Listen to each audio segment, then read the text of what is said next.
everyone, it's Dawn from Rising Dawn Yoga Studio, and I'm here to talk about respiratory health.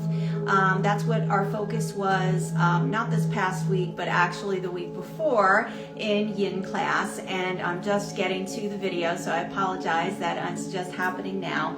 But I wanted to talk a little bit about how can we optimize our respiratory health through traditional Chinese medicine, through some natural holistic products and herbs, and then also just talk a little bit about some acupressure points that are actually really beneficial and helpful to respiratory health. So let's just start off by talking about what organs, right, are involved when we talk about respiratory.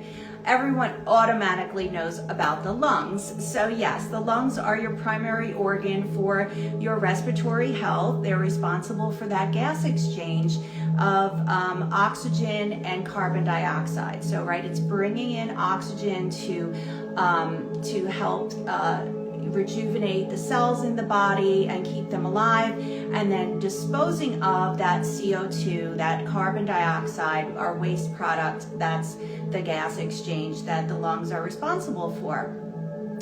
Smelling is a big part of our respiratory system, and there's many ways we can use the sense of smell to actually keep us in a more mindful, present awareness on our day-to-day activities. Really helpful to, again, always creating that space of awareness to allow yourself to kind of step outside of all the noise of the mind and the day-to-day of what's happening around you, so you can bring yourself into that calming parasympathetic side of your nervous system, which is where optimal health is always going to take place.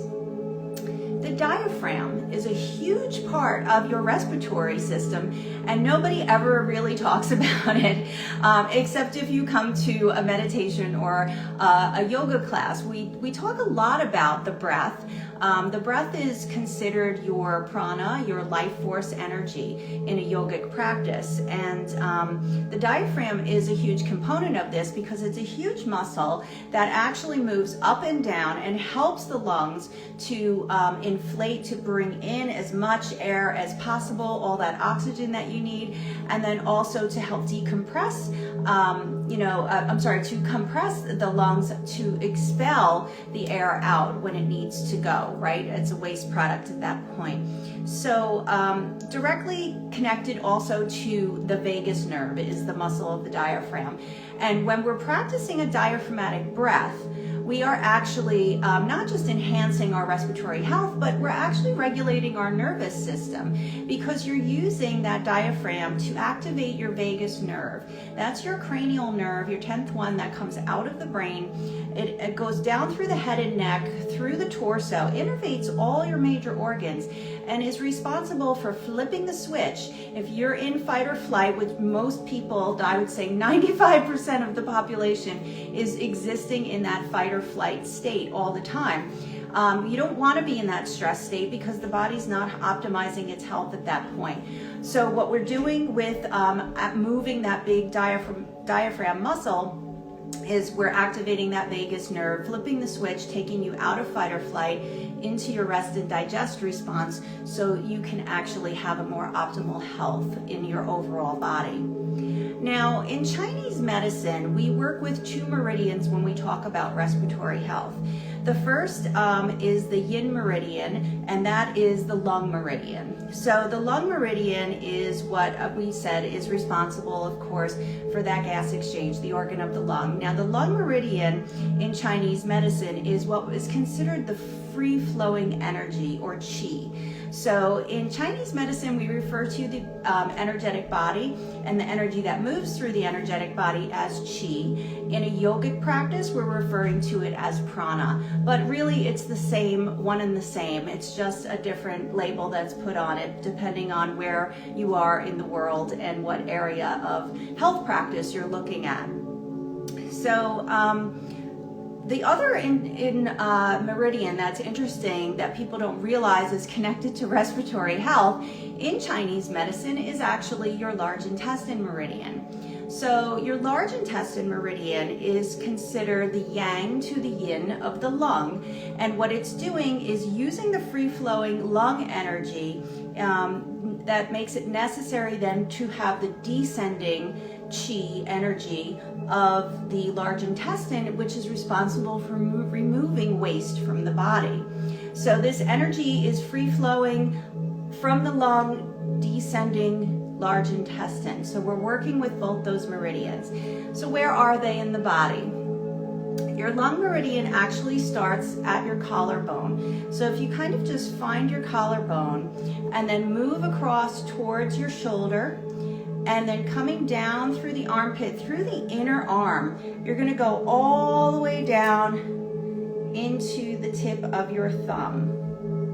So that is your lung meridian. Now you're going to see how these two interact with each other in that yin yang way by just flipping your hand over, bringing your finger to the outside of your index finger, and then you're running up through the medial front side of the arm all the way into the shoulder and up, ending about in your cheek area in this region. There's a few points along the lung meridian that are extremely beneficial and helpful to you, and you can give yourself your own acupressure massage here to kind of help yourself out if you have any of these issues going on in the respiratory area. So lung 10, this is a fun one. A lot of people love to learn lung 10 because it has to do with relieving hiccups.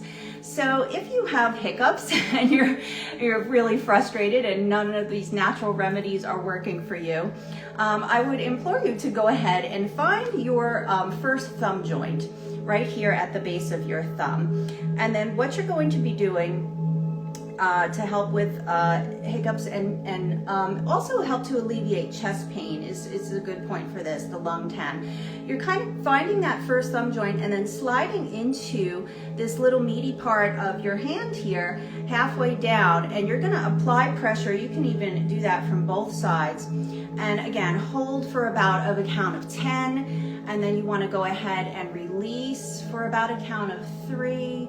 You're gonna hold again for a count of 10.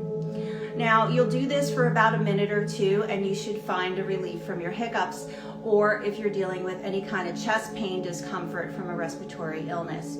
You can also take your finger and move in a circular motion while applying pressure here if that feels better for you to do. So your option of how you want to give that acupressure massage, but you're doing it for about 1 to 2 minutes.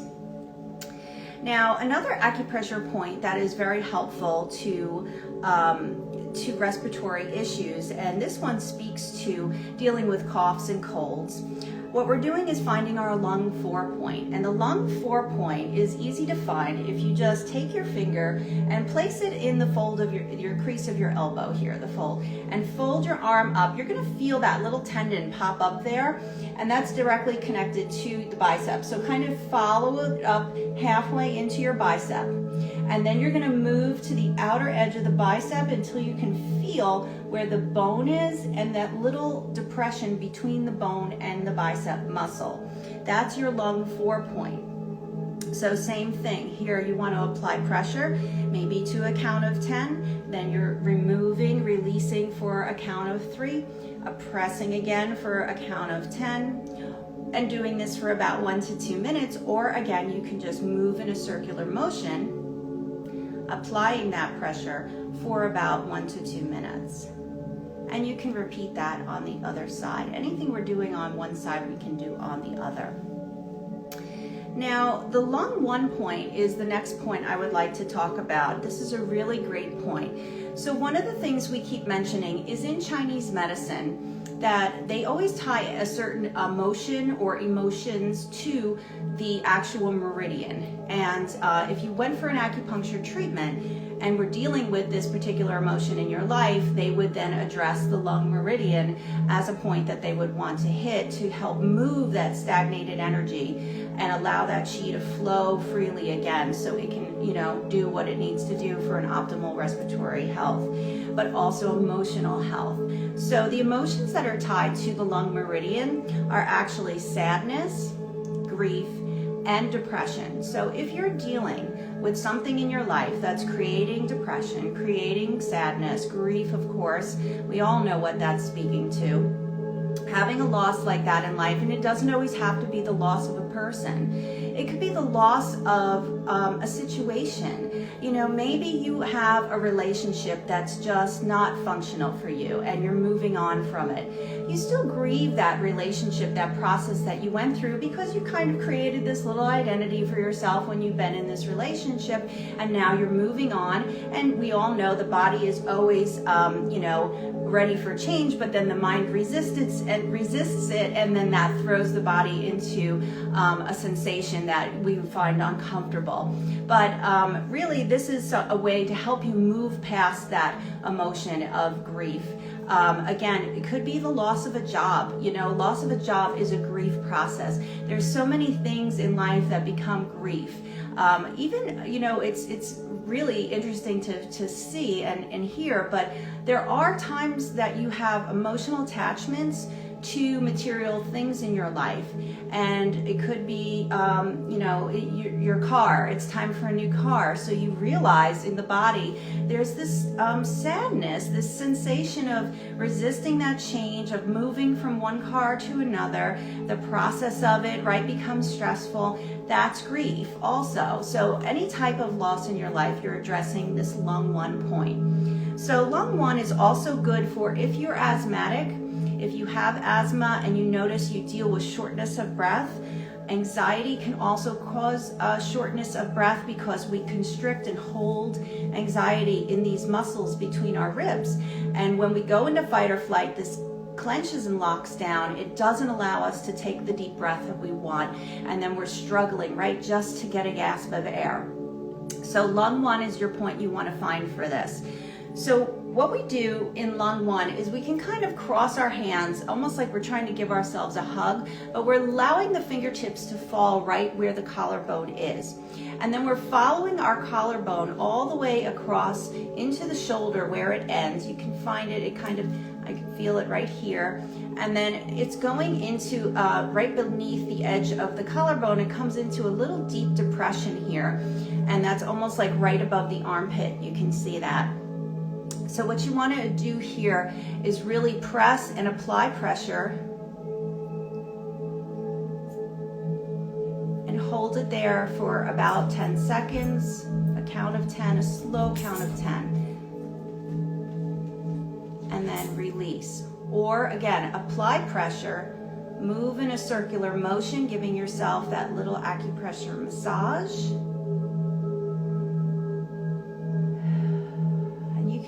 Feel the difference in the breath. One thing I always love about this lung 1 point is I tell people, if you don't know if you're hitting the right spot and it's working for you, a great way to find it, to give a test run to it, is to just kind of sit and just inhaling and exhaling through the mouth. Big deep inhale. See what that feels like. Really tune into the sensation of a deep breath in the body. Feel the area where it might feel constricted. Then go ahead and find that point for yourself. Again, following the collarbone across till it ends, coming down into that deep depression area right above the armpit, and then applying pressure. You're holding it there, and then go ahead, take a deep breath in through the mouth again. And you really notice the constriction drop away and the ability to be able to take a deeper inhale. So extremely important to kind of give that little test sometimes for yourself, and it helps the mind be able to accept the fact that this acupressure point is working for you. So those are some points, again, that are helpful for you. You can use them whenever you need to. If, of course, you have any kind of hiccups going on, you want to alleviate. If you have sadness, grief, or depression in your life, and you need to get unstuck from that emotion, and more importantly, the energy of that emotion and what it's doing physically, physiologically in the body, hit that lung 1 point. Lung 4, that's the other point. If you have a cough, you have a cold, you have a flu going on, that's a great point that you want to hit, because that's going to help alleviate any of those symptoms. So let's talk a little bit about some natural products and things that can help to optimize your respiratory health overall. So one thing I always like is, of course, a cup of hot tea is wonderful for respiratory health. If you have cold, you know, this is not news. If you have postnasal drip and something like that going on, drinking a cup of hot tea is helpful. But what kind of hot tea is good for respiratory health? Ginger tea is amazing, absolutely great, because ginger is just a natural anti-inflammatory. It creates a little heat in the body, so it helps with circulation, which is very beneficial, getting circulation to the lungs. But there's other kinds too. Eucalyptus tea is really beneficial for respiratory health, as well as licorice and fennel. So if you have any of those teas that you would want to use, or maybe you just want to drink a nice cup of regular black tea or green tea, totally fine. But then I would suggest using something like this. This is frozen ginger. I absolutely love this particular brand. It's way easier than trying to slice up or grind up, grate a real actual ginger root. But it's natural, it's organic, and this is a really good brand. It's in the frozen section. These little, you see these little almost like pellets of ginger. What they do is they're frozen. You just drop them inside your cup of tea. You can kind of stir it up as it melts down, and you'll really get that strong ginger flavor. But more importantly, it's fresh ginger that's frozen, so all the goodness of the ginger is still there, all the oils and everything that you want. That's a big thing. You don't want to use a powdered ginger or something like that from a spice, because actually it loses all of the health benefits when we grind it up into a powder. So fresh crushed ginger, amazing in a cup of tea. The other thing to add to tea, of course, everyone talks about honey. Now honey, this is from Virginia, so this is where I'm from. So you want to use a raw, organic, local honey. If you go to an apiary, if you have one nearby, find it for yourself. Get that fresh honey from your area, because it has all the pollens in the air, and that the bees, go ahead and collect off the flowers and the trees and everything. And what it's doing is then putting that into the honey that they make, and it's almost as if it's a natural allergy shot for yourself. So if you're dealing with the effects of seasonal allergies, or just pollens in the air, maybe you're not a true allergy to some of these flowers and pollens and plants and so forth and grasses, but maybe it's just enough where it does trigger some kind of seasonal effectiveness for you, and then you want to use a raw, organic, local honey to give yourself that little inoculation. It's like an allergy shot, only you're doing it through your spoonful of honey in your tea, and you're just drinking it, and it's amazing what it does to help you. Again, we are one with the environment, so go ahead, make it a part of you, and really get your body flowing with the local pollens, and you'll feel so much better. Now, there are a few other things that are very beneficial for if you're dealing with a cough, cold, respiratory illness, or maybe even if you are asthmatic. You want to make peppermint oil your friend. So using a pure organic natural oil like peppermint is so helpful, and you can do a lot of things with it. So one is just putting a drop on the palm of your hand. You're rubbing it together, heating it up. Close the eyes, because peppermint can be strong on the eyes. You can just take a nice big deep inhale, and do that for maybe like 5 minutes. Keep warming it and inhaling it. That's really helpful to open up the airways. Another thing that is great about peppermint oil, you can even put a little on your chest. If you're dealing with a flu type illness where you have a fever, you want to make sure you put a little here, and it'll warm up from your body temperature, right? But you're also breathing in those vapors, and that's helping to open the respiratory tract.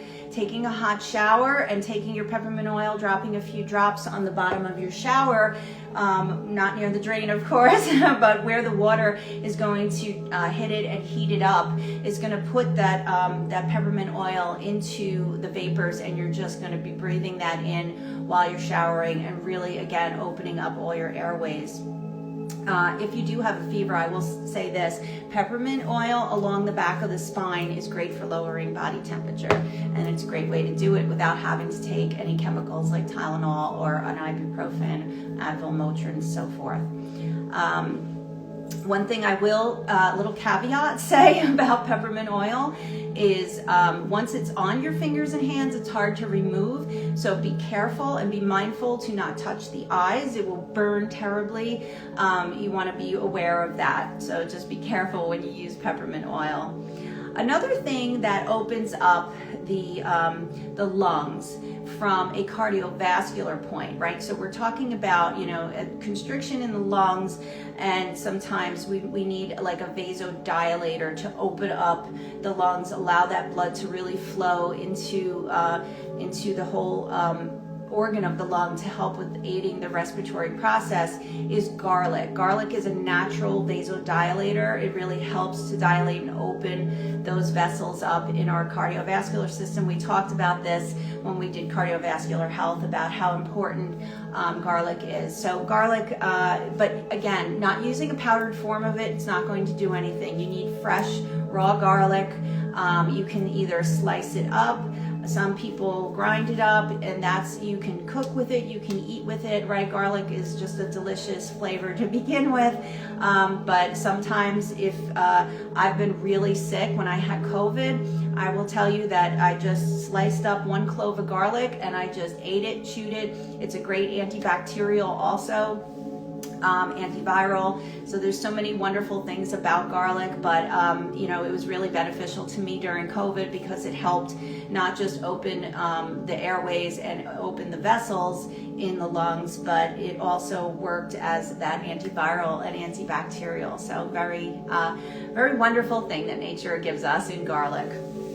The last thing I was just going to talk about for overall immune health, but very helpful during times of respiratory illnesses, is getting yourself a wonderful supplement like this.